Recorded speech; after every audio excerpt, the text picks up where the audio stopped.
저희 채널을 구독하고 시청해 주시는 분들이 어떤 분들이신지 잘 모르겠어요. 하루에 기껏해야 20명 남짓 롱폼으로 만들어진 영상들을 보시는 분들이 꾸준히 계셔서 내가 하는 이야기가 재미가 없나 보다 하고 있었는데, 도인들 이야기를 썸네일로 올렸더니 이건 또 보시는 분들이 조금은 늘어나네요. 사실 저희 인생학계에서 하는 이야기들은 대부분 도인들이 바라보는 세상, 그리고 그분들이 풀어가는 세상 이야기를 철저하게 이 세상의 교육을 받은 사람들이 이해할 수 있는 방법으로 풀어서 설명하는 것들입니다. 제가 만약에 도인들이 이 세상을 바라보는 방식 그대로 이야기를 하면 일단 이게 뭔 소리인지 잘 못 알아들을 확률이 높고요. 두 번째로는 이 이야기를 자기식대로 끌고 가서 정말 엉뚱한 소리들을 해대버려요.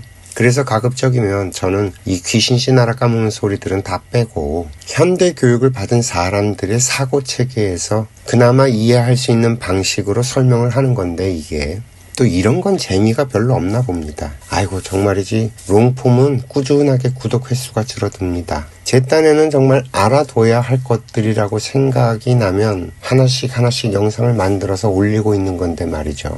며칠 전에 문득 그런 생각이 들었어요. 어쩌면 사람들에게 이 도인들에 관한 정보도 필요하지 않을까?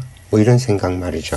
그런데 제가 말하려고 하는 이 도인들의 정보라는 건 어디에 가면 어떤 도인이 있고 그 도인이 얼마나 대단하고 하는 식의 이야기는 절대 아닙니다. 그런 이야기는 오히려 더 위험하죠. 괜히 그런데 찾아다니다가 거기에 또 홀딱 빠져서 이용만 당할 확률이 훨씬 높고 말이죠.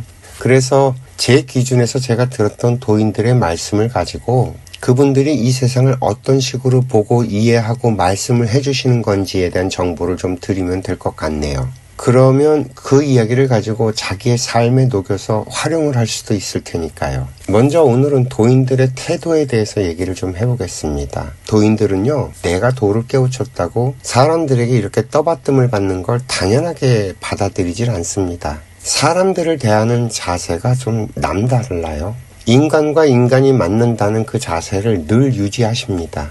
이 말씀을 하실 때도 하대가 없어요. 존댓말로 서로 공대를 하시고 인사를 받을 때도 맞절을 하세요. 이게 어떤 느낌이냐면 영혼과 영혼이 맞대한다는 느낌이에요. 여기에는 위아래라는 질서도 없고 갖추고 못 갖추고의 그 무엇도 없어요. 그런데 이게 왜 그럴까 생각을 해보면 너무 당연한 거예요. 우리들은 이 인간의 모습을 갖추고 사는 동안에는 이 나이라는 질서도 있고 또 가르치고 배우는 관계의 질서도 있고 가장 기본적으로 모든 인간관계 속에는 가불이라고 하는 관계의 질서라는 게 있다는 거죠. 그게 어떤 식으로 드러나든 이 질서는 분명하게 존재합니다. 그런데 다른 각도, 즉 영혼의 입장에서 보자면요, 이 영혼은 나이가 없거든요. 이 비물질의 에너지인 영혼은 영혼의 객체로서 분명히 존재하기는 하지만 이 몸을 떠나서 영혼으로 있을 땐 각자 자신의 역할만 존재하는 터라서, 더군다나 이게 인간의 몸을 받아서 태어날 때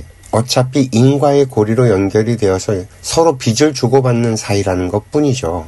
부처님도 도인들도 이 인과의 고리를 벗어나 있지 않아요.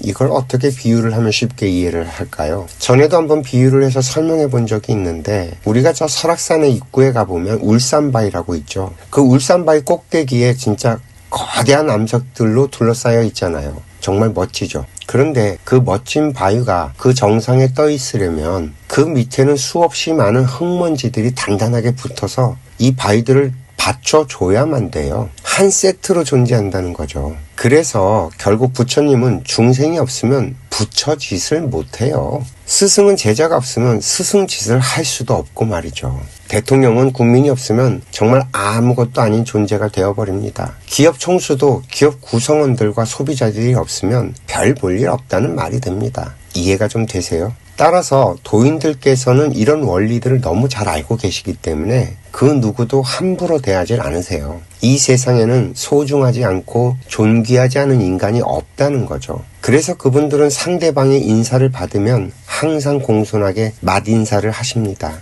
야, 이거 하나만 알아도요, 세상 그 누굴 만나도 그 사람이 어떤 사람인지 딱 분별을 할 수가 있게 됩니다. 이렇게 얘기를 하니까 이게 도인 분별법이 될 수도 있겠네요. 그럼 다음으로 이 도인들께서는 이 도인이 되는 그 과정이 분명히 있을 거 아니에요? 그 과정 얘기를 좀 해봅시다. 사실 이 도인들의 공부는 천차만별입니다. 이건 뭐 어느 게 옳다, 어느 건 아니다라고 말하는 게 힘들어요. 왜냐하면 이 지구별에는요, 수없이 많은 종족들이 있고요. 각 종족들마다 도인들은 다 있기 때문에 그 종족들만의 특별한 뭔가 반드시 있다는 거예요. 그래서 어떤 신앙단체에서도 도인들은 다 출연할 수 있습니다. 그러니 이게 맞다, 저건 틀렸다라고 말을 하는 건 아마도 그 말 뒤에는 어떤 목적을 가진 속임수들이 반드시 있다는 얘기가 됩니다. 다만 이 도인들에는 급수는 있어요. 도인은 맞는데 이 급이 낮은 도인이 있고, 도인이면서 그 깊이를 헤아릴 수 없는 분들도 계시죠. 이런 비유가 좀 적절할지 모르겠는데, 저의 시각으로 보면요, 예수님은 도인이십니다. 그분께서 어떤 방법으로 도를 깨우치셨는지는 저는 모르지만 암튼 그분의 언사를 이렇게 찬찬히 들여다보면 도인인 게 분명하거든요. 그리고 이 양반은 자신이 깨달은 걸 유대인들에게 자신들의 언어, 그들의 언어로 그들의 문화 속에서 그들이 이해될 수 있게 설법을 하신 거예요. 이렇게 놓고 성경을 들여다보면요, 정말 이해가 쫙 됩니다. 유대인들에게 한 설법이라는 거죠. 이해가 좀 되실까요? 예수님께서는 오히려 이 여호와라는 틀에 갇힌 유대 민족을 구제하려고 하신 걸로 보입니다. 다만 너무 파격적이면 못 받아들일 테니까 이걸 하나님 아버지 같은 표현으로 애둘러서 설명을 하신 셈인데, 이 율법이라는 것, 그런 것에 대해서는 뭐 너무나 파격적인 이야기들이어서 결국에는 십자가에 못 박혀 돌아가셨죠.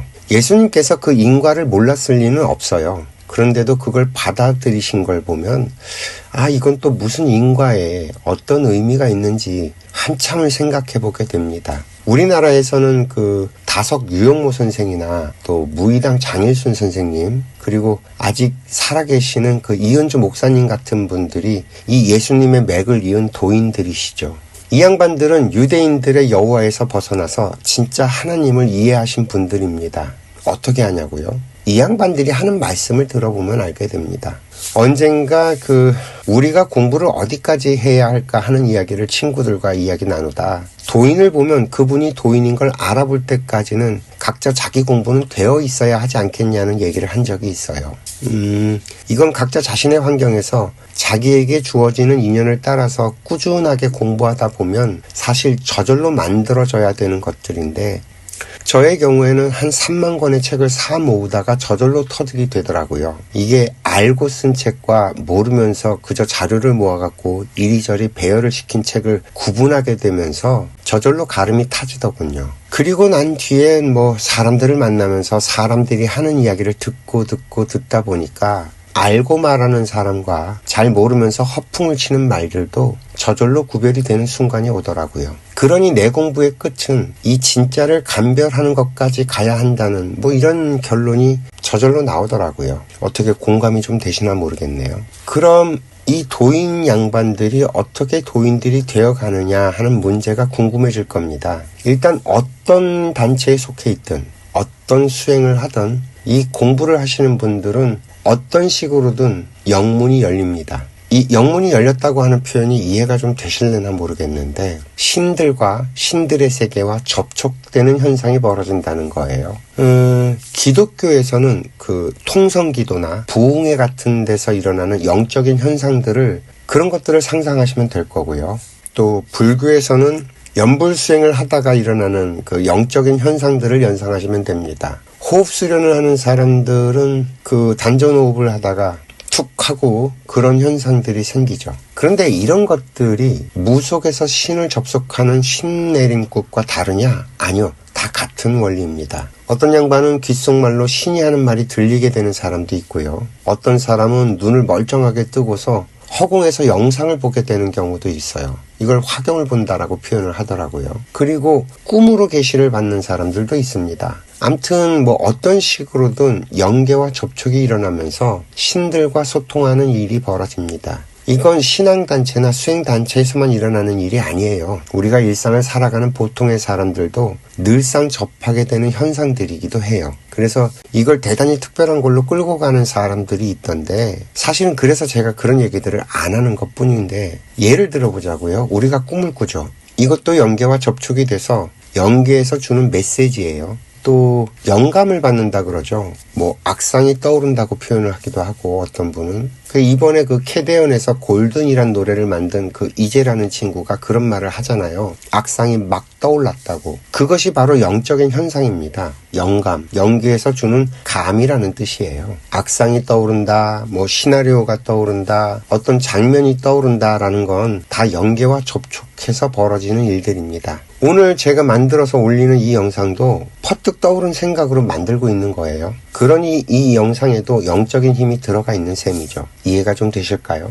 아무튼 도인들이 만들어지는 과정에는 이처럼 영적인 세상과의 접촉이 있게 됩니다. 그리고 이런 이야기 중에서 엑기스를 가장 많이 수집하고 썰을 풀어놓은 책이 올덕스 헉슬리라는 양반이 쓴 영혼의 철학이라는 책이에요. 이게 비교 종교학이라고 하는 것이 이 양반을 기점으로 만들어졌다고 할 정도니까, 이 올덕스 헉슬리가 이 책을 쓰면서 가장 중점을 둔 것은 누군가 영적인 것에 대해서 이야기를 할 때 본인이 직접 경험한 것을 말하는 사람과 누군가 영적 경험을 한 것을 듣고서 말을 한 것을 가급적이면 철저하게 가려서 본인이 직접 체험한 것을 서술하는 글들만 추려 만들었다라고 하더라고요.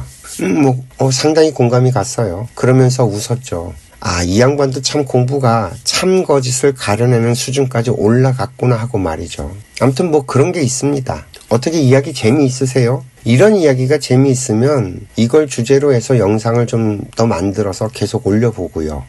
물론 제가 좋아하는 주제는 아닙니다만 궁금해 하실 수도 있겠다 싶어서 한번 시험 삼아 만들어서 올려봅니다. 오늘 이야기는 여기까지 할게요. 오늘도 이야기 들어주셔서 감사하고요. 행복하세요.